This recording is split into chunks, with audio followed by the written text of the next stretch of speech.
Bir үй бүлөнүн ким аларды сыйкырлап, бактсыз кылып, үй бүлөсүнүн жолдорун байлап жаткандыгын билип бердик. Кантип дебейсизби?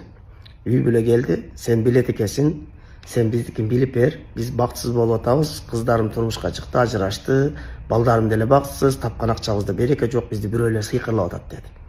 Макул деп дем салдык, жана консультация кылгандан кийин билдик ал үй бүлөдө атасы ичет экен.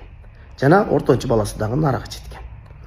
Демек, билдик ошо үй бүлөдөгү сыйкырдан болуп атат деген проблемалардын бардыгы, көйгөйлөр, бактсыздык, уруш жаңжал, берекенин жоктугу, үйдөгү ынтымакчылыктын жоктугу, тапкан акчанын каяка кеткенин билбей жүрө бергендик, бул арактан деп тан албастан бизди бирөөлөр сыйкырлап жатат.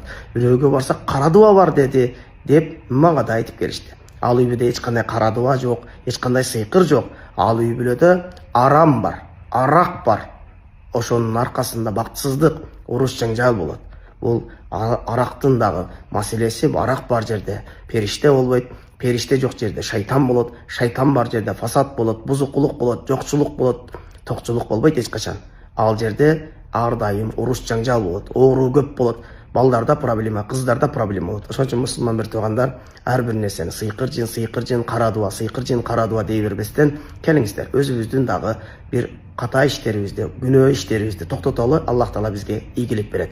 Азыр баарыбыз эле кара дуба сыйкыр, андан башка оорулар да көп бир туугандарым.